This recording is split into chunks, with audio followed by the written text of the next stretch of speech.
Yesu aratwibwira ati mugende mu mahanga yose mubwiriza abantu ubutumwa bwiza bwa Yesu Kristo abemera muzababatize. Ahubwo aho kugira ngo itorero cyangwa se umuntu ku giti cye arwanya igitekerezo nk'iki kivuga butumwa, ahubwo nari nkwiye kujya njya iremera kuri ADPR bakabwira ati se nkababwira ati se muramu mwigisha mujyane mu kabari ajya kubwiriza ubutumwa. Ubundi nuko twagakwiye kuba dukorana niba koko bavuga ko bari mu nzira y'ubutumwa bwiza. Bivuga koko ushobora kuba utabanye neza n'itorero n'umushumba wawe kubera ko ari ibintu bibera mu kabari. Nuko iyo tugeze ngo muri iyo domaine hahita hazamo na spirit y'idini. Amadini yatureba rimwe na rimwe ashaka no kuduhitiramo ubwoko bw'akazi twakora kubw'amahame n'amabwiriza. Yego. Hari amahame n'amabwiriza ashingiye ku idini ubwaryo ku buryo ukora ibintu bikaba biri mu nyungu z'idini gusa ariko bitagize ubutumwa bwiza bwa Yesu Kristo.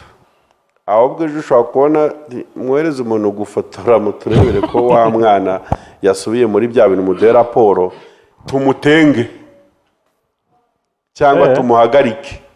Iyo umuntu yicaye kuri televiziyo agakora ikiganiro cyitwa ngo ubusesenguzi,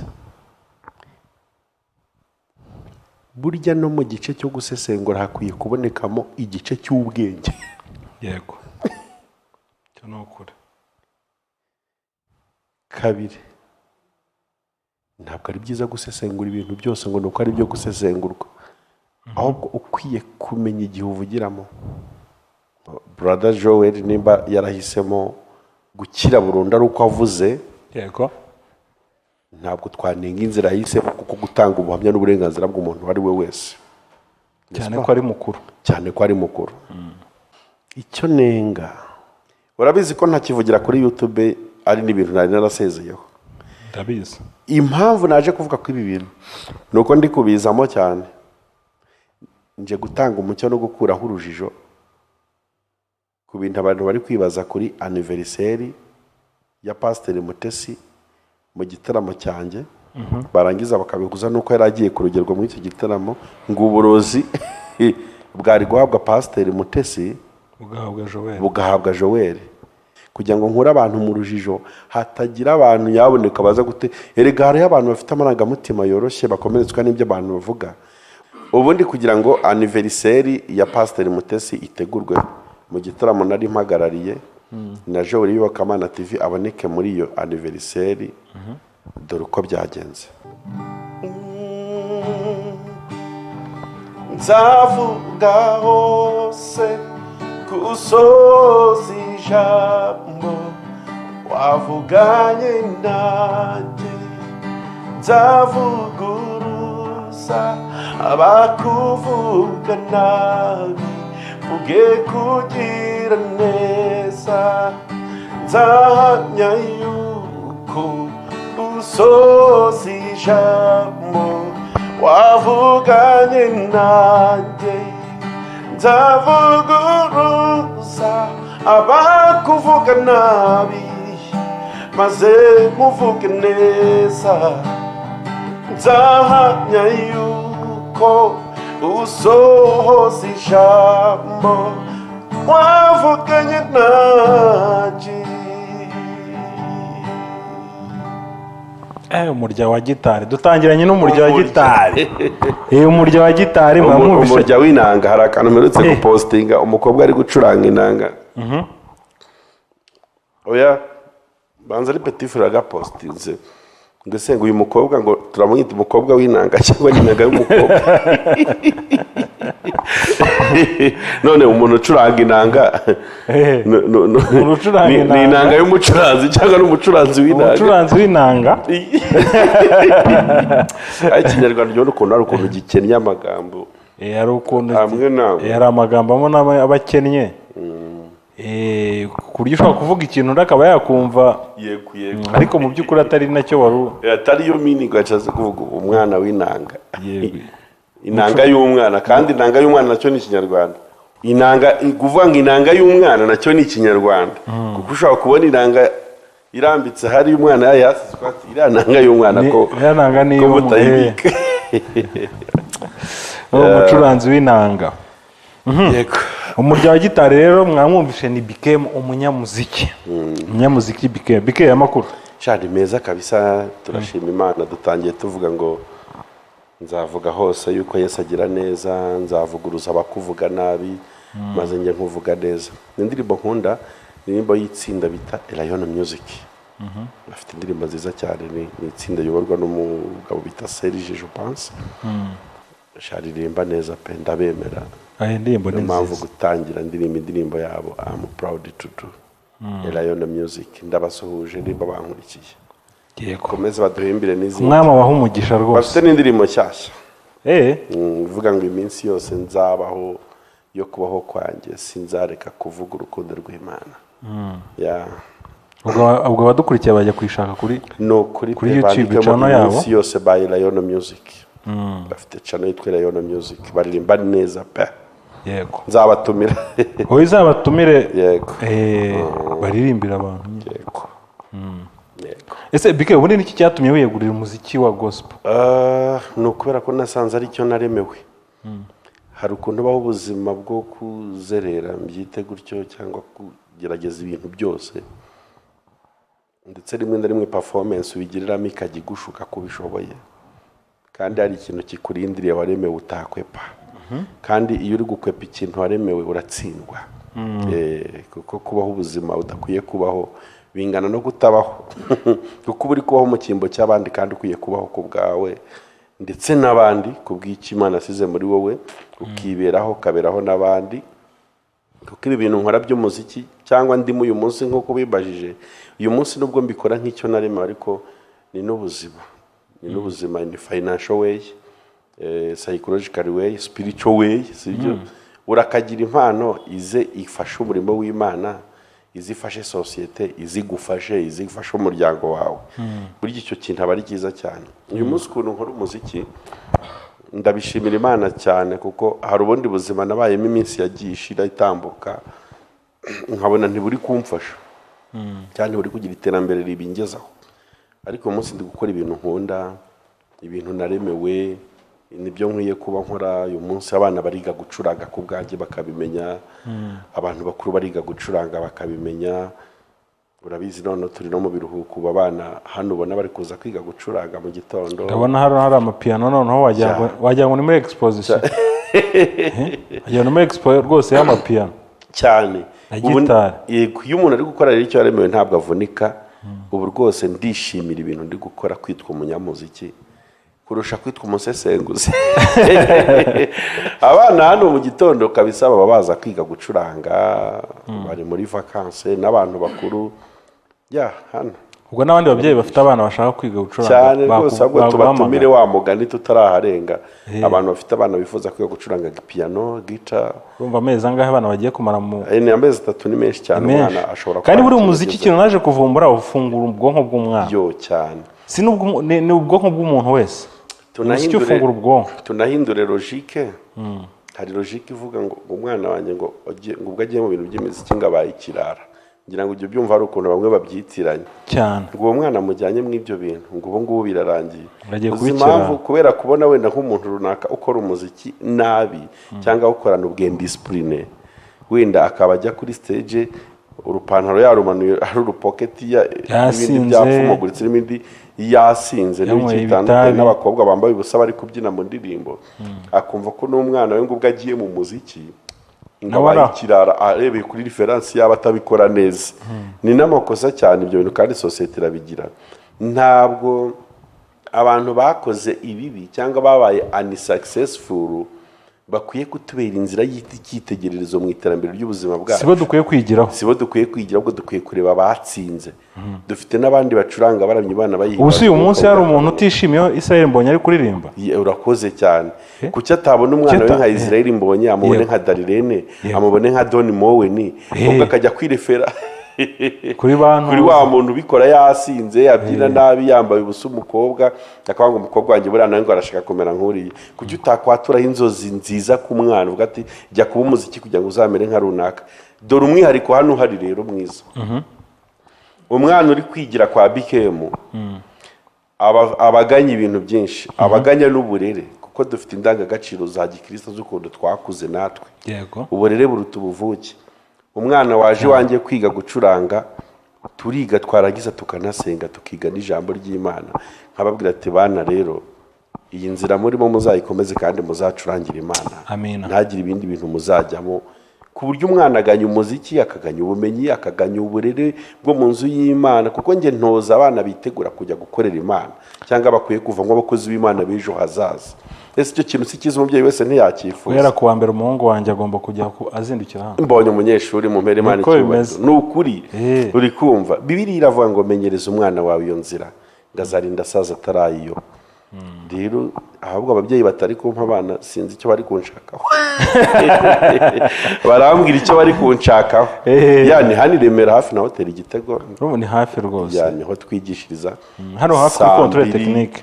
Umubyeyi ahitamwo amasaha ashaka, saa 2 kugeza saa 4 za mu gitondo, saa 4 kugeza saa 6, saa 10 kugera saa 12, saa 12 kugera saa 2 z'ijoro, no duhagarika kuva ku wa mbere kugeza ku wa gatandatu. Nuko biba bimeze. Yego, urabampera nimero wenda turaza kuzibaha ndetse turanazipininga hara hasi rwose ku buryo umuntu wese araje guhita agira. Ariko nkubajije iby'umuziki warumbwiyemo utuntu tugera nko muri 3, ariko reka tugaruke kuri ikintu cyitwa financial way wari ushyizeho. Uyu munsi uravuga uti yego nkora umuziki wa gospel, ariko ni n'uburyo n'umwuga untunze. Ni umwuga untunze. Ese uyu mwuga uwukoze mu buryo bwa gospel gusa ushobora kugutunga? Ese uyu munsi abandi bantu bafite ibiryo byo bakora bitari mu mujyi wa gospel, tubara abantu bashobora kuba bafite nka orchestre, ariko bakavuga ati turabura umucuranzi, wahamagara BKM akaza tukayatumwishyura, ntago wagena ngo bacurangire. Umuziki ufite kategori nyinshi zitandukanye, ni nk'uko business zigira categories zitandukanye. Umwe ashobora kubacuranga, undi ari umuhinzi, undi ari minister, undi ari umudozi, undi ari umutayeri. Utwo twose n'utuzi. Nuko iyo tugeze ngo muri iyo domaine hahita hazamo na spirit y'idini. Amadini yatureba rimwe na rimwe ashaka no kuduhitiramo ubwoko bw'akazi twakora kubw'amahame n'amabwiriza. Hari amahame n'amabwiriza ashingiye ku idini ubwaryo, ku buryo ukora ibintu bikaba biri mu nyungu z'idini gusa, ariko bitagize ubutumwa bwiza bwa Yesu Kristo. Nditangiraho ingero ndazifite nyinshi cyane, nshobora no kwitangiraho ntagiye mu bindi. Ndetse ko wenda ntaza kuza expressinga cyane muri iki kiganiro kuko atari cyo cyatuzinduye. Gusa nahisemo aho gucuranga njyewe sinshaka gucuranga ahantu hose mbonye ngo nuko ari aho gucurangirwa cyangwa ngo nuko ari akazi. Ubwo namaze gusobanukirwa ko gukorera Imana bidashobora gukoza isoni ubikora, igihe abikora neza kiranuka. Bityo n'orient icyo nahamagariwe mu muhamagaro wanjye no mu nzu y'Imana n'ahandi hatandukanye hadakojeje izina ry'Imana isoni, kugira ngo ibyo bintu nkomeze kubikora mu buryo bubiri. Nkomeze kubikora mu buryo bwo guha Imana igikoresho yasize muri nge kugira ngo kize kiramo kinayihimbaza. 2, nkomeze kubikora kugira ngo nshimishe amarangamutima yanjye bwite, nduhuka kuko bivura stress ibi bintu. 3, nkomeze kubikora kugira ngo bimpindukire umwuga untunga, ndetse ushobora kuzantungira n'abazankomokaho, kuko gucuranga si umwuga wo kuramya Imana gusa, kuko ni n'akazi, kubera ko ni science, ni ubumenyi. Uyu byize rero ubyigishijwe nanjye, icyo gihe urishyura. Iyo ngiye gucuranga mu birori byawe bitandukanye, wampamagaye nk'umucuranzi ukeneye iyo serivisi, n'ubundi nabwo urishyura, kuko ndi kuguha serivisi agakwiye kuba nanone wishyura. Sibyo? Cyakora uyu munsi hari ubwoko bw'ibirori ntacurangamo, kuko hari ibirori biterejwe Uwiteka biba bitukisha izina ry'Imana, ku buryo kujya muri ibyo birori, urugero nko muri boîte de nuit, mu ma club night, wajya gucuranga ibintu bibera mu ma club night biteye ubwoba, nta shusho birimo, cyerekana nshobora kutajyayo nk'ugiye mu kazi, nkajyayo nk'ugiye mu ivugabutumwa. Icyo gihe najyayo muri night club, najyayo gucuranga ndamutse mfite initiative ko ngiye nk'ugiye kuvuga ubutumwa, ugiye mu ivugabutumwa. Yego, najyayo ariko ngiye mu kazi sinajyayo kuko naba ngiye kuba umufatanyabikorwa mwiza w'igikorwa kiri kuhabera, sibyo? ariko ngiye mu ivugabutumwa mvuga ngo I need to change, to transform people through music. Kuko music ni igikoresho gishobora kuguhindura, kigahindura n'intekerezo zawe, kigakuvana ahantu heza cyangwa habi. Kuko ushobora kumva indirimbo ikaguhemukira cyangwa ikakugirira neza kubera kuyumva gusa. Niko umuziki uteye. Ndamutse Imana impaye misiyo yo kujya muri club night gucurangayo mu rwego rw'ivugabutumwa, nagenda niruka. Kuko nzi ko hari benshi bashobora guhindurwa n'iyo micurangire n'indirimbo zanjye muri iyo club night. Icyo ni icyaha ku idini, ni n'ikosa ku idini, ariko ntabwo bigize ikosa ku butumwa bwiza bwa Yesu Kristo, kuko bwo nicyo Kristo ashaka ko dukora. Abanyamadini rero bafashe ubutumwa bwiza bamera nk'ababucuritse, babigira mferisi. Bashaka kubwiriza ari uko tubasanze mu nsengero gusa, kandi abajyayo bajyaho buri cyumweru. Ntibashaka gutanga chance ku muntu utajya urugeramo, ari bo baba muri club night n'ahandi hatandukanye. Iyi ni filozofi idini ridashobora gushyikira no kumva, kubera ko bameze nk'abakapitalism muri business. Muri monde yacu harimo spirit ya capitalism yo kwikunda ku muntu ari we wese, ariko si gitangaza ko umuntu yakwikunda, kuko na Paulo yarabivuze. Ariko iminsi imeruka abantu bazaba bikunda. Yego. Idini ryo riteye ubwoba. Hari ibintu byinshi by'imirongo migari bagiye bishyira ariko bitagize ubutumwa bwiza bwa Yesu Kristo, cyakora bigize discipline. Noza bike ukira aho hantu utarahava ngiye hari amakuru mfite ko ushaka kuba utabanye neza n'itorero rya ADEPR, cyane cyane nyine hano i Remera aho usengera. Ushaka kuba utabanye neza n'umushumba, kubera ibi bitaramo byawe byo muri ngaho kate ibyo muri ntuzi umenye umuceri mu kabari. Ayo makuru uyakuye kurumva hari abantu ngira ngo barabizi, hari ibitaramo umaze igihe utegura. Ahubwo ejo muri cyumweru turikoze ikiganiro ariko gatandatu ngira ngo. Yego. Kiragisohotse se? Kihoye mu kanya gato cyane cyane. Ejo ku cyumweru dutumiye abantu mu mwanya wo kuramya no guhimbaza Imana. Bisaba amamaza se? Ubwo nyine mfashe buye rimwe nica inyoni ebyiri. Ye urumva ni bitaramo rwose saa 12 reka ejo rono bizayimeze neza, nazanye n'undi muririmbyi mushyashya tuzabana mu gitaramo kuri hoteli Gitego nimugoroba. Hari umwana w'umukobwa uririmba neza bita Sharon, uherutse gusura mu indirimbo Ambassadors. Ndashobora no kwinyuza mu iki kiganiro kwiriba ry'umusamariyakazi. Nayibonye yikoze neza cyane. Ejo tuzaba turi kumwe kuri hoteli Gitego. Reka numva ibintu byawe ni Remera. Yego, urumva ibyo navugaga, kubera ibyo bitaramo maze igihe utegura hano kuri hoteli Gitego, ni hano kuri controle technique, biba ku cyumweru nyine nk'uko wari ubivuze. Bivuga koko ushobora kuba utabanye neza n'itorero n'umushumba wawe, kubera ko ari ibintu bibera mu kabari. Bibera mu kabari, kandi urumva nyine bya bindi wahoze uvuga uti idini hari ibintu bishyira, hari urukuta idini rishyiraho ariko rutajyanye mu by'ukuri n'ubutumwa bwiza. Ubwo rero nabonze igikuta nyine nanjye ndi kwibaza ayo makuru ni ukuri koko? Amakuru y'iki? Yuko waba utabanye neza n'umushumba wawe cyangwa n'itorero. Ibyo bintu sinshaka kubyinjiramo cyane muri iki kiganiro, cyakora hari ikintu kimwe ugomba gusobanukirwa. Si impamya yuko ntabanye neza n'umushumba wanjye, kuko itorero ntabwo ryubatse ku mushumba wa ADEPR Remera. Itorero en general mbaye mfitanye nawe ikibazo ku giti cyacu twembi gusa, kaba ari akantu kari toto twakarangiza. None ikibazo gifitanye nande? Uri kumva se? Twakarangiza. Sinzi rero, niyo mpamvu ndi gukosora imvugo uvuze ngo simbanye neza n'umushumba, ahubwo wenda simbanye neza n'itorero. Ubwo niko dushobora kubihengekereza. Ntabwo banye neza n'itorero, kuko umushumba we aroroshye, umuntu umwe ku giti cye. Ariko nimba byafashe idini, byafashe mu rwego rw'idini cyangwa se by'itorero muri rusange, niho haba harimo ikibazo gikomeye. Kurumva ushobora kuba wararenze ku mahame y'itorero cyangwa ku mabwiriza y'itorero. Y'amabwiriza amwe wari uri kuvuga ya discipline. Nibyo nakubwiye, hari ibintu amadini agira bigize discipline ariko bitagize ubutumwa bwiza, bitari n'inkomyi y'ubutumwa bwiza bwa Yesu Kristo. Yesu aratwibwira ati mugende mu mahanga yose mubwiriza abantu ubutumwa bwiza bwa Yesu Kristo, abemera muzababatize. Ahubwo aho kugira ngo itorero cyangwa se umuntu ku giti cye arwanye igitekerezo nk'iki kivuga butumwa, ahubwo nari nkwiye kujya njya i Remera kuri ADPR bakabwira ati se nkababwira ati se murampa mwigisha mujyane mu kabari ajya kubwiriza ubutumwa. ubundi nuko twagakwiye kuba dukorana niba koko bavuga ko bari mu nzira y'ubutumwa bwiza nagakwiye kuba ahubwo mvuga ngo ko maze kuririmbira kuri hoteli Igitego uyu mugoroba nkaba mbona indirimbo ndirimbye hari abantu batatu bitumye barambika inzoga hasi bakakira ubutumwa bwa Yesu Kristo nagakwiye kubashyira umushumba wanjye nka bati mushumba nyakiririza intama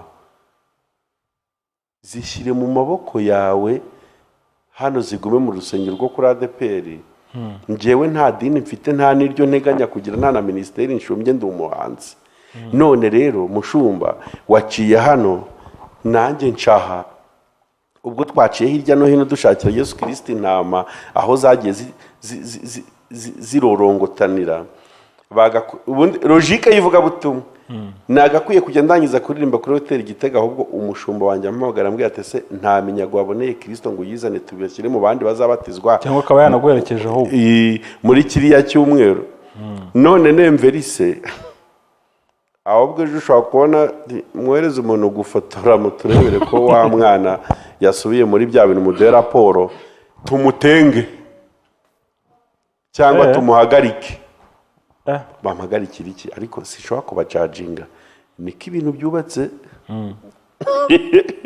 ngewe uruhande ruri ukuri mpora niteguye kurwumva niko ibintu byubatse ariko ni ubutumwa bwiza bwa Yesu Kristo barabucuritse none sinshobora kurenganya umushumba rero wa ADPR Remera ku mpamvu iyo ariyo yose kuko ni umukozi w'itorero warashyira mu ari gushyira ashobora kuba ari gushyira mu bikorwa amabwiriza kuko atabikoze yabibazo hari irindi bwiriza rishobora kubimubaza dore ko biracyari entre parenthèses turi kubirebaho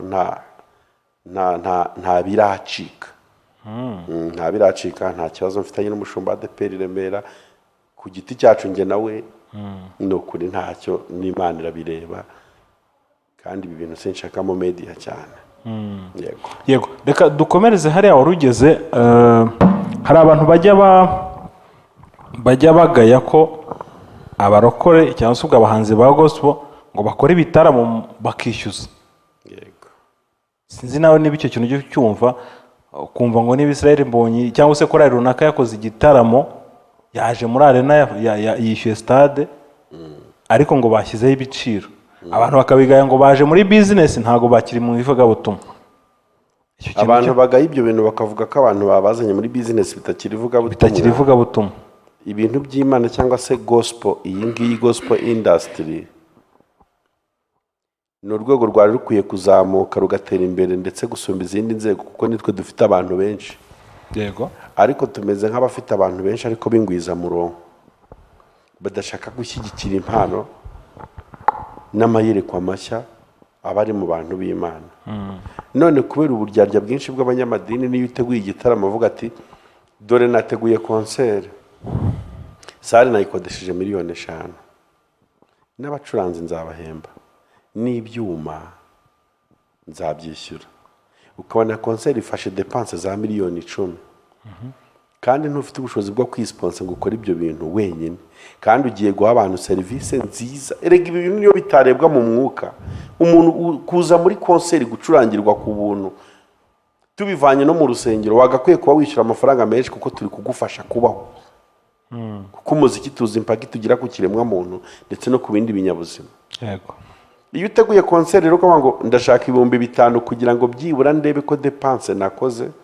zo kwishyura ibi byuma no gutegera abacuranzi n'ibiki wenda nagaruzaho nkabona uko nzabataramira abarokore bamwe si bose kubera umwuka w'ubugugu n'uburyarya babyita ikiguzi kuki se ubwo badashaka ko byitwa ikiguzi kuki hataboneka umubare nyamwinshi w'abibwiriza bavuga ngo ariko twashyigikiye izi impano zo mu rusengero tugafata nka miliyoni 10 tukabiba mu muramyi mwiza mu mucuranzi mwiza mu muhanzi mwiza tukamubaza ati se kugira ngo indirimbo nziza nk'iri isohoke bisaba iki please bisaba iki wenda avuga ati akireze miliyoni 2 uzakora izindi ndirimbo 3 muri kiriya gihe none abantu birirwa basakuza ngo abantu babishyuje amafaranga yo kwinjira mu bitaramo ni babandi batajya batanga n'amaturo y'igihumbi mu rusengero kubera ko bamenyereye kwakira ibintu by'ubuntu gusa, bafite impiri mu mufuka, harya niko babyita, bafite impiri mu mufuka, babona n'ibikozwe byiza ukabona barashaka kubizanamo kote negatifu nyinshi no kubikiritika, kubera ko icyabo bashoboye kuvuga gusa no kunenga ibitagenda kurusha gushyigikira umurimo w'Imana. Nyamara umuntu uba watanze amafaranga yishyuye ntajya avuga ibyo. azi agaciro kabyo agomba kubiha. Yaba bari bafashe ku butunzi bwabo bagashyigikira impano ziri muri twe, n'uwo mwuka wo kubwira abantu ngo kwinjira bisaba iki wacika, kuko bikorwa, kuko ari bwo buryo bwonyine. Ni nka monetary policy yo gushaka ukuntu ibitaramo biba sponsored kugira ngo abahanzi barebe ko batacika intege mu gukora amakonseri, byibura bagaruza amadepanse baba batanze mu buryo bwo guproduce indirimbo n'ibiki bitandukanye, bagaruzeho gake. Uyu munsi gusohora indirimbo ya audio n'amashusho udafite 500 ntiwasohora indirimbo nziza. Yego, uko ni ukuri kuri ku isoko ry'umuziki cyane.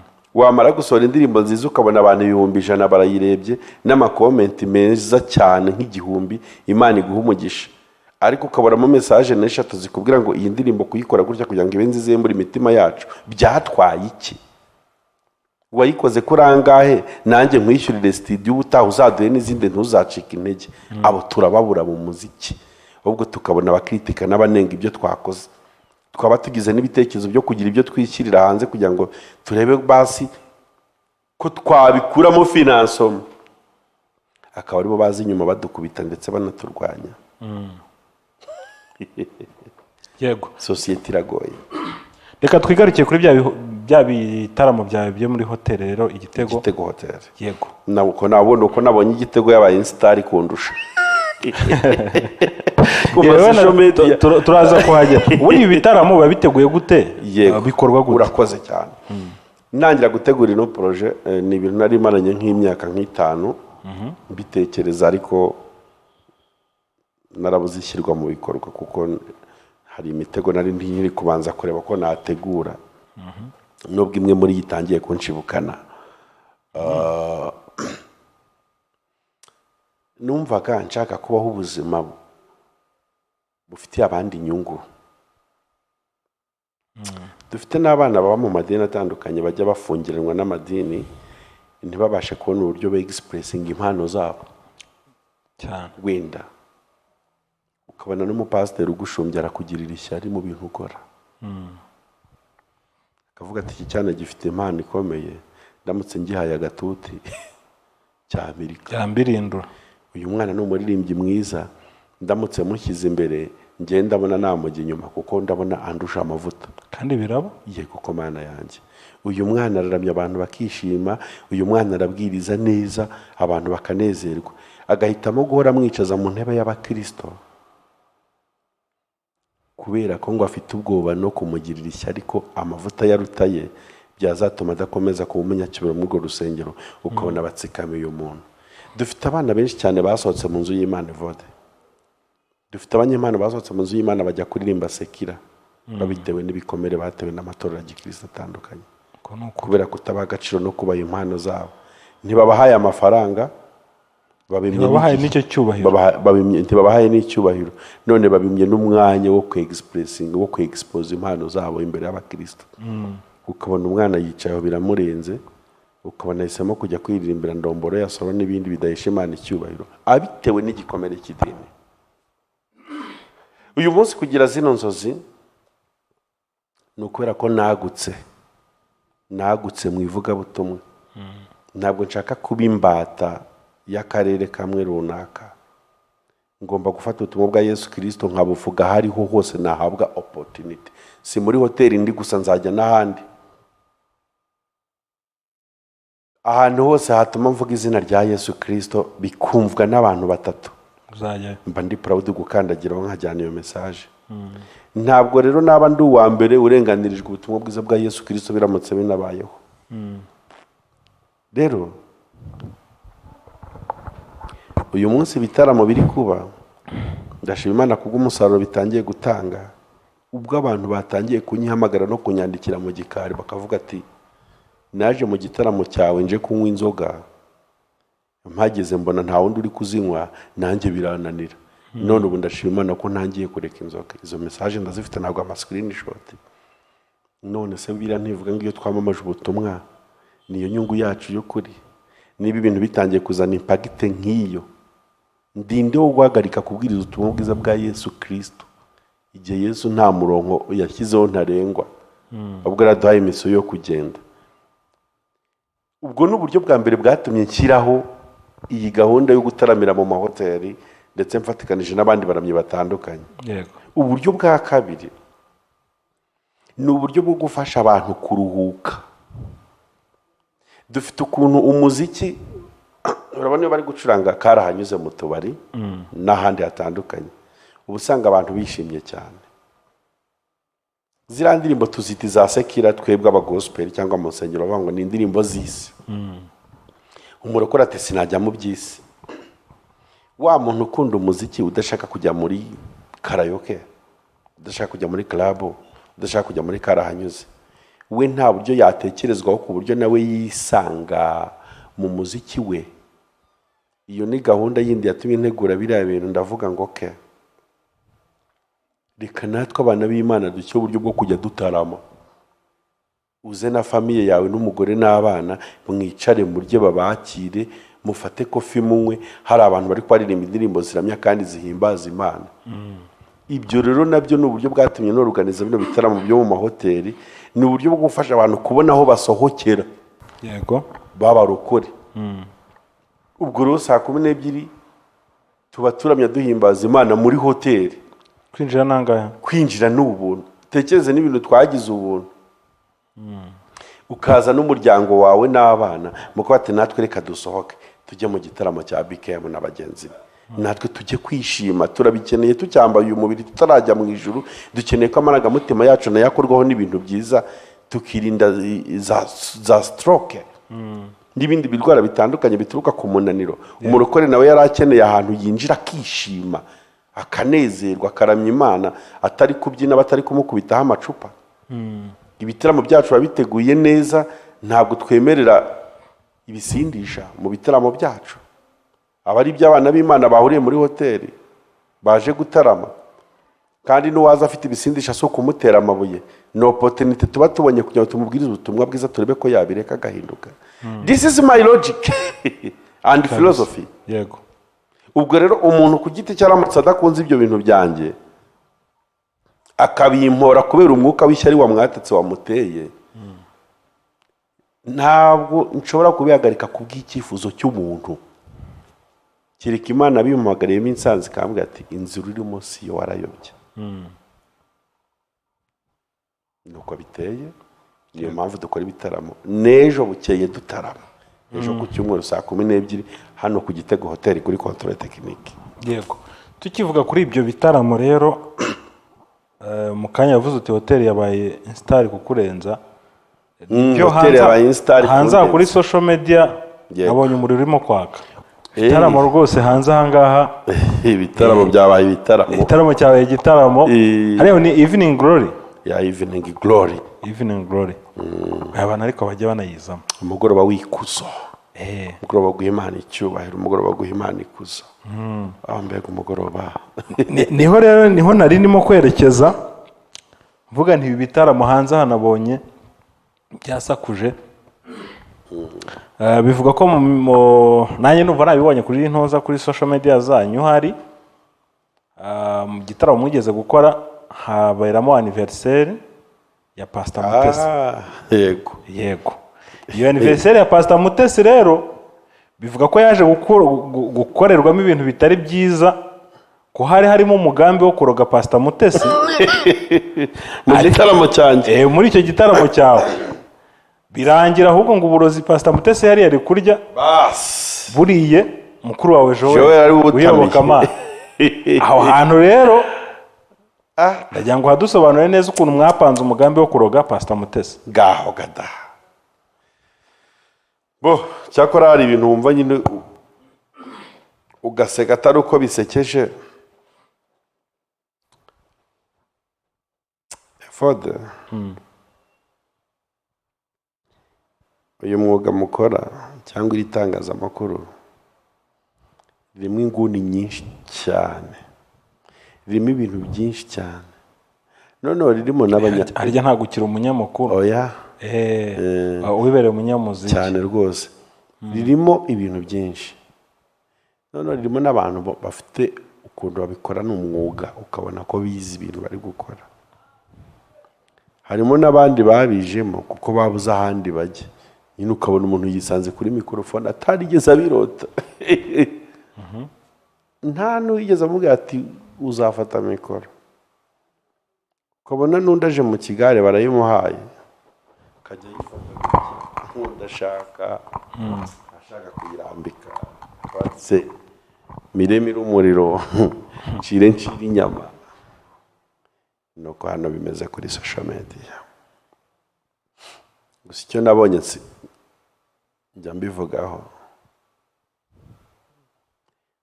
iyo utije mikorofoni umuswa, uba uri kumwagurira ikibuga cyo guseberaho. iyo utije mikorofone umuswa, yego, uba uri kumwagurira ikibuga cyo guseberaho cyane rwose. ukotera. Before you take the microphone, think twice. Ngiye kuvuga iki? Kaza ku yindi kote ivuga ngo abazabyumva bazatekereza iki? Gatatu, ndiredi ko ibintu ngiye kuvuga ejo abuzukuru banjye n'ubuvivi bajya babishyira muri screen bakabireba, abazankomokaho.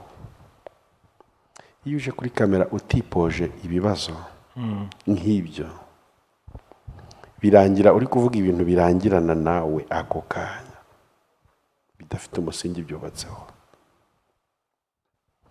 Iyo umuntu yicaye kuri televiziyo agakora ikiganiro cyitwa ngo ubusesenguzi, burya no mu gice cyo gusesengura hakwiye kubonekamo igice cy'ubwenge. Yego, cyo ni ukuri. Kabiri, ntabwo ari byiza gusesengura ibintu byose ngo nuko ari byo gusesengurwa, ahubwo ukwiye kumenya igihe uvugiramo, nk'uko umubwiriza abivuze. Hari igihe cyo kuvuga, hari n'igihe cyo guceceka. Ariko kandi nabwo sindenganya abantu. Iyo Imana itanze icyo kuvuga, buri wese avuga icyo ashaka. Ntabwo twahora abantu nabwo kuvuga, ahubwo turabahora ko batajya bamenya igihe bakwiye kuvugiramo. Bibiliya mu migani iravuga ngo rinda ururimi rwawe kurusha ibintu byose birindwa, ngo ururimi ni rwo rwica kandi ni rwo rukiza, ngo abarukunda bazatungwa n'icyo ruzana. Amagambo mabi arasenya ntiyubaka. Ubwo aho ntanze ubutumwa ku bantu benshi kubw'iyo nkuru warumbajije. Umuvandimwe aheruka gukora ikiganiro, ndavuga Joel. Yego. Atanga ubuhamya ukuntu bamuroze. Atanga ubuhamya cyangwa ashima Imana ko yarokotse igikombe cy'uburozi. Ibyo ngibyo si igitangaza cyabaye, kuko no mu rusengero bajya duha abantu umwanya wo gushima, akavuga ati nari nararozwe, abanzi bifuzaga kumfa, none ubu ndi muzima ndiho.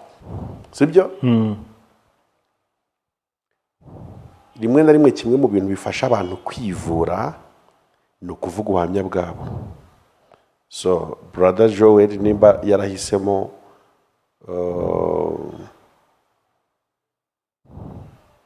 gukira burundu ari uko avuze, yego, ntabwo twanenga inzira yahisemo, kuko gutanga ubuhamya n'uburenganzira bw'umuntu uwo ari we wese, cyane ko ari mukuru. Cyane ko ari mukuru.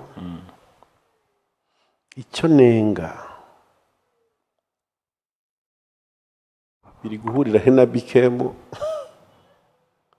biri guhurira he n'Igitego hoteli, biri guhurira he na aniveriseri ya Pasiteri Mutesi, biri guhurira he na Evening Glory, uburozi. Bivuga ko uburozi nyine. So njyewe nsanzwe nkora ibitaramo bya Evening Glory buri cyumweru kuri hoteli Igitego, bibera kuri hoteli Igitego hano i Remera munsi ya controle technique. Twongere turarike n'abandi ejo bazaze gutarama ku cyumweru, tuzongera twabatumiriye n'abandi baramye bashya. Mu gitaramo cyanjye cya Evening Glory ntumiramo abantu benshi b'ingeri zitandukanye kuko aba ari itangazo rusange. Ntawe ubuhejwe kwinjira muri icyo gitaramo, yego, ntawe ubuhejwe kwinjira muri icyo gitaramo. Nk'uko Pasiteri Mutesi ari umuntu wanjye, nk'uko mfite n'abandi banjye, cyangwa ari umufana wanjye, dore ko ndanabizi aranshyigikira, akunda indirimbo zanjye, yego, nk'uko nawe uzikunda, cyangwa n'abadamu wawe cyangwa n'undi. cyane rwose. Ku matariki nari kwibuka atarayakure, mu mugoroba wa Evening Glory wabereye kuri hoteli Igitego, Pasiteri Mutesi yitabiriye igitaramo nk'uko n'abandi bose bakitabira. Mu gitaramo cye bihurirana n'uko ariyo tariki ye afetaho anniversaire. Yego, Ubwo ngubwo ndashaka guha umurongo bino bintu no kubivugaho no kubinoza kugira ngo dukure urujijo mu bantu. Kubera ko nabonye hoteli iri kuzamo na Evening Glory, kandi nkaba ndi organisateur mukuru wa Evening Glory ibera mu Gitego Hotel. yego, Nkaba nshaka kwinjira neza mu mpamvu bari guhuza uburozi n'igitaramo cyanjye. Uzi impamvu naje kuvuga kuri ibi bintu? Urabizi ko ntakivugira kuri YouTube, ari n'ibintu nari narasezeyeho. ndabizi. Impamvu naje kuvuga kuri ibi bintu nuko ndi kubizamo cyane, nje gutanga umucyo no gukuraho urujijo ku bintu abantu bari kwibaza kuri anniversaire ya Pasiteri Mutesi mu gitaramo cyanjye. Barangiza bakabiguza nuko yari agiye kurugerwa muri icyo gitaramo, ngo uburozi bwari guhabwa Pasiteri Mutesi bugahabwa Joel, cyangwa bukanyobwa na Joel, bukanyobwa cyangwa bwaranyowe cyangwa bwarariwe, simbizi, bukanyobwa cyangwa bukaribwa n'umuvandimwe Joel.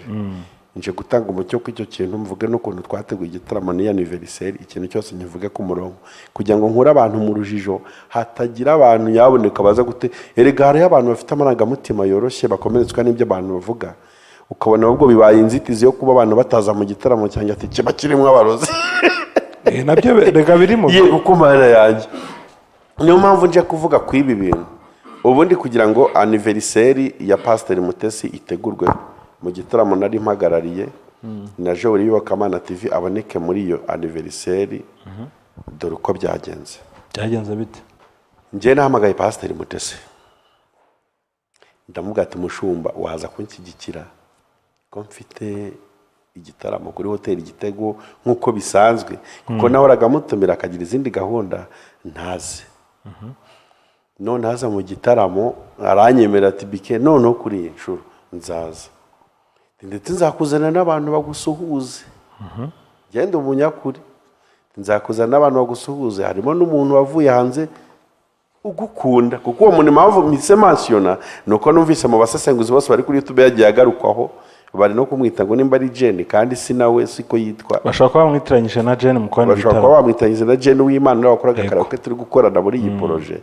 Bashaka kuba bamwitiranyije, ariko ibyo bibaho nta kibazo, tutome fayibre, umuntu wese ashobora kwibeshya. Pasiteri Mutesi arambwira ati yes, I will come to support you. Arazaza ari kumwe n'itimu y'abantu, ndumva ari nka batatu nimba atari babiri, hamwe n'uwo muntu washakaga kunsuza aravuye hanze, avuga ati reka mprofite kubona bikemu mu gitaramo musuhuze. Ibyo byose mpamvu ndi kubimansiyona nuko na Pasiteri Mutesi yabisobanuye, it's okay kandi ni byiza. Noneho igihe yanyemereraga kwaza mu gitaramo, kuri stati yari handitseho ko yagize anniversaire, kuri stati ya telefone ya WhatsApp ya Pasiteri Mutesi hari handitseho ko yagize isabukuru, nubwo yari isabukuru yahuriranye n'umunsi we w'ibyago n'ubundi wo kubura wa mugabo we, sibyo? Yari amatariki, yari umunsi kuri we w'umubabaro uvanze n'ibyishimo. kuko hari amagambo yari yanditse icyo gihe rwose ndayibuka se ndamenya harabanza iki, harabanza kubabara, harabanza kwishima.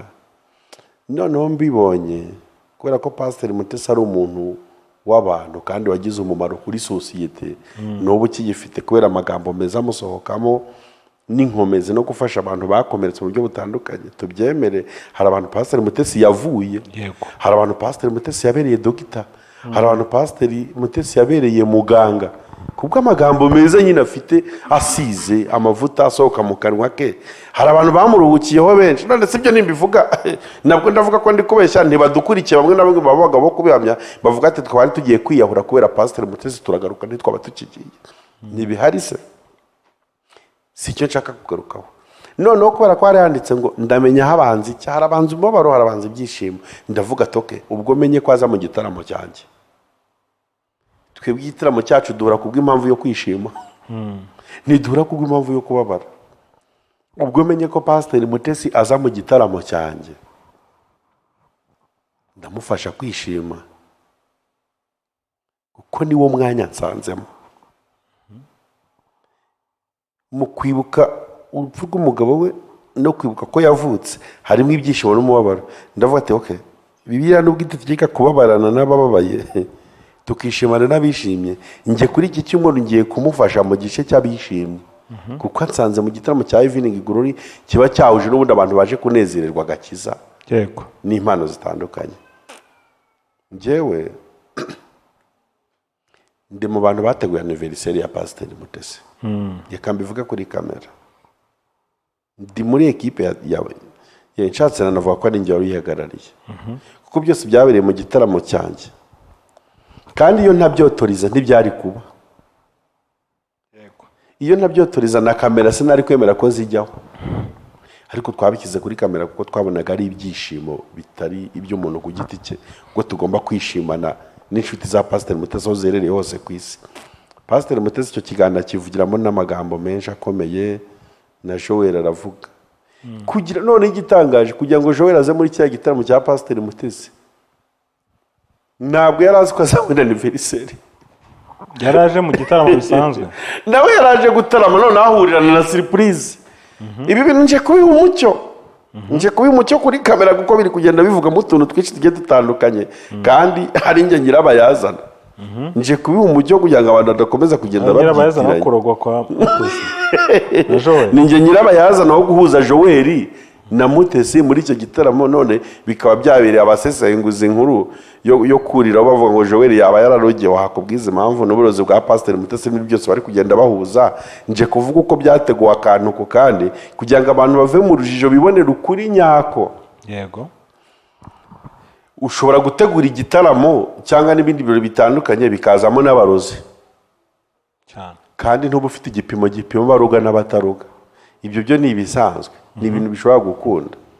Dore ko ahantu nyine hari abantu bashobora no kuza urunturuntu, ibyo byaba no mu rusengero, bashobora no kukuroga muri divayi mu gikombe cy'igaburo. Bashobora no kukuroga bagutumiye mu giterane abadiyakoni akaba ari bo babuguha, kuko isi yaranduye tugeze mu bihe bibi Pawulo yavuze. Yego, njye natumiye abantu batandukanye muri konseri yanjye, ariko sinigeze njya kureba ubwoko n'ibyiciro byabo natumiye abo bari bo, niba harimo abarozi cyangwa batarimo. gusa ibintu bya Joel impamvu badakwiye kubihuza n'iyi situation y'ejo bundi ni uko ikibazo Joel yadekaraye ku Iyobokamana TV yari afite kimaze igihe kirenze iki gihe igitaramo cyabereye. Uri kunkurura kimaze igihe, none ibyo noneho ndi kubyasira nk'umuvandimwe. Mfite uburyo kinyaganira na Joel bitandukanye n'ibyo abantu bari kundeba, kuko dushobora guhura no mu rugo tukanywa icyayi tukavugana, kuko ni umuvandimwe mu maraso batajya babona muri Kristo Yesu. Ni brother, ni girlfriend. Yego. Ikibazo yadekaraye kimaze igihe kiruta.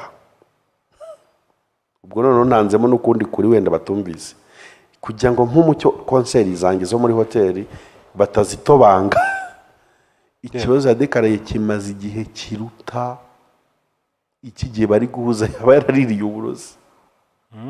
Yego, uvuga ko ashobora kuba yaraje hara n'ubundi akungahayo. Yego, ikibazo kiriho ni ukuba aribwo abivuze none arabivuze bihurirana n'izo imaje zombi zo guhuza Pasiteri Joel na Mutesi n'amadisikuru y'abagiye abasohokamo abakozi b'Imana bararoga biki undi ati nanjye nagiye ndogwa n'abantu nazamuye ku rutonde hakazaho Mutesi ko yazamuwe na Joel bagahita babihuza kugira ngo babone content sibyo kandi nyine nimba abana bashaka gushaka umugati se benseyemo izina ryanjye n'irya Joel n'irya Mutesi ndinde wo kubuza abana breba noneho ako ndagasobanuye kugira ngo abantu bakumve ku bijyanye na anniversaire ya Pasiteri Mutesi naravuze ngo ngomba gufatikanya na Pasiteri Mutesi ibyishimo bye nkamufasha guserebura umunsi yavutseho nk'uko tubikorera n'abandi cyangwa dushobora no kubikorera n'abandi ebana nibwo nakoraga diru kabisa ati Pasiteri yaje muri konseri yanjye ariko iyi ni itariki y'amavuko Evode surprise arutayitegurira undi se ibisanzwe muri ubu buzima tubamo iyo ukunda umuntu rwose urayimutega cyane Mutesi ni inshuti yacu Victoria yari yanzanye n'umushyitsi kandi kunzanira umushyitsi mu gitaramo bingana no kunzanira nyine umutumirwa muri iyo konseri yarandarikiye so I could surprise her mu byishimo bye ngafatikanya nawe kwishima nkuko no mu mibabaro twafatikanije kandi ibyo ngibyo ntitubikora ku muntu umwe tubikora kuko ari imbuto y'umukristo idakwiye kurobanura ku butoni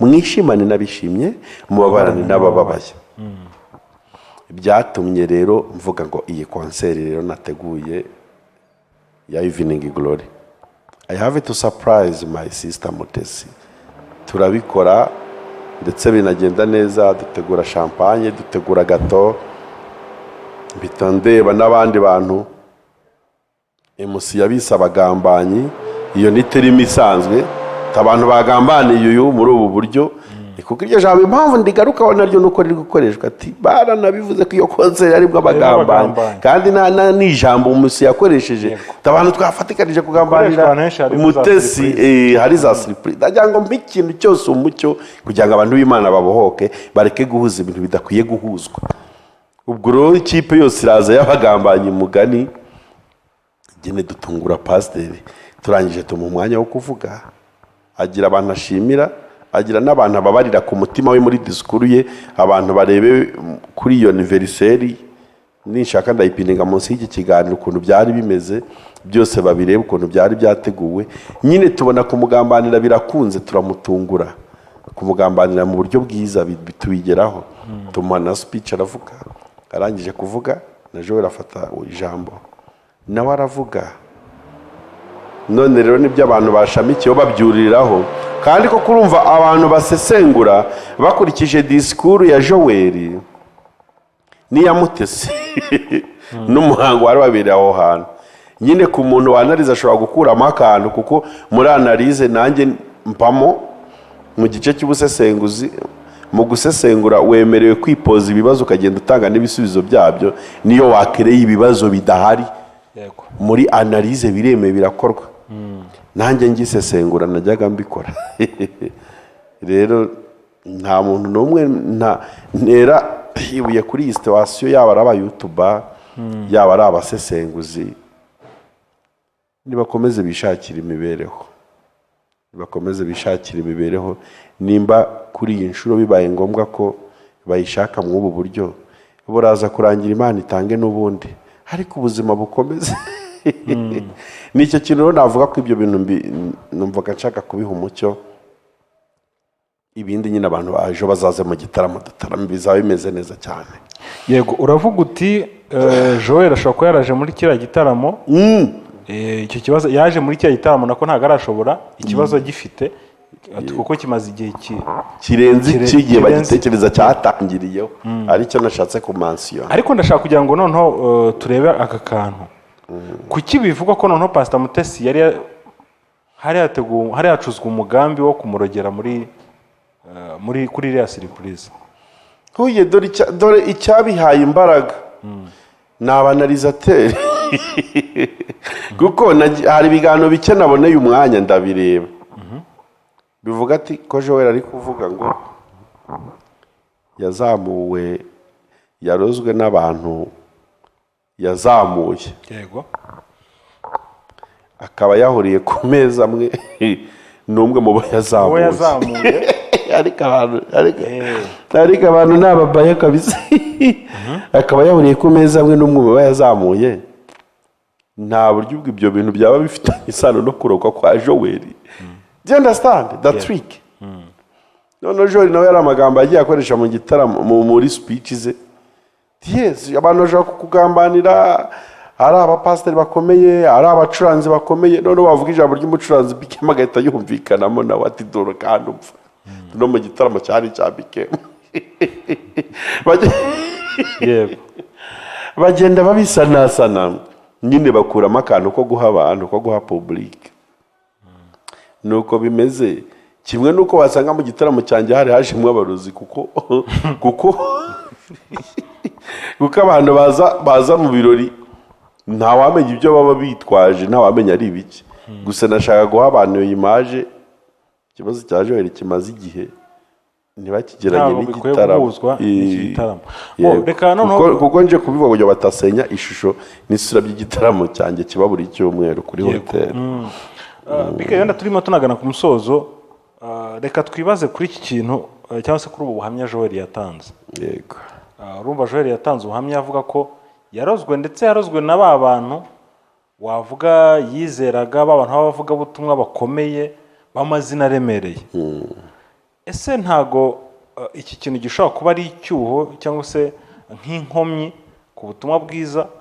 Kuko ndabivuga nkurikije ko nibaza cyangwa se n'undi muntu, reka mbariza abari kutwumva, kundi muntu ushobora kwibaza ati se niba umuntu nkuriya ukuze mu gakiza ashobora gutanga ubuhamya, ntibyaba inkomyi na nk'umwana washaka gukizwa akaba yavuga ati naho nashaka guhungira hitwa ko ari mu barokore, dore naho uburozi burahari, ntago nkiriwe njyayo.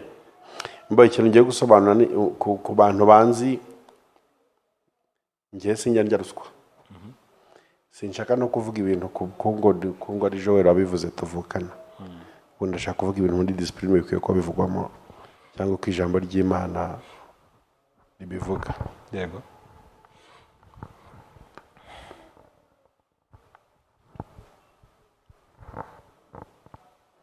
Iyo umuntu aguteye ibuye ugakomereka,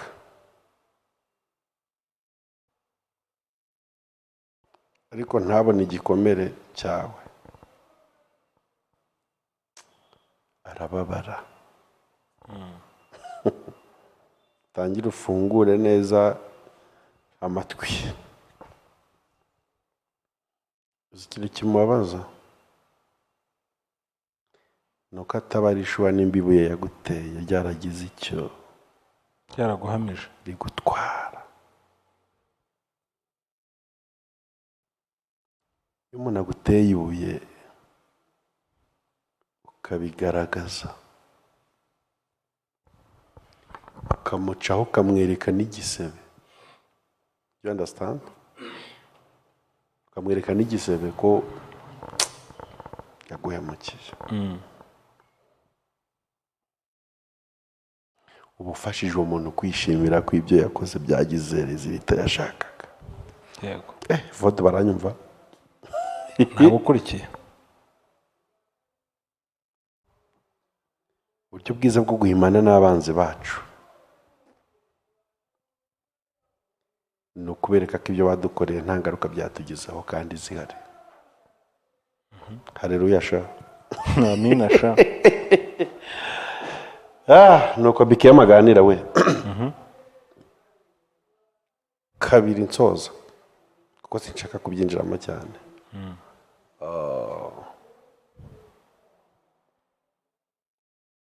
Ubuhamya ntabwo ari ivugabutumwa. Yego, ubuhamya ntabwo ari ivugabutumwa. Ndavuga ubuhamya muri generali nyine n'abantu ubuhamya batanga ubuhamya. Ntabwo ubuhamya ari ivugabutumwa. Cyakora bishobora kuba bigize ivugabutumwa, ariko content y'ubuhamya gusa ntabwo ari ubutumwa bwiza bwa Yesu Kristo. Yego. Yesu aduhana umugisha. Amen. Yego. Urasoje cyane.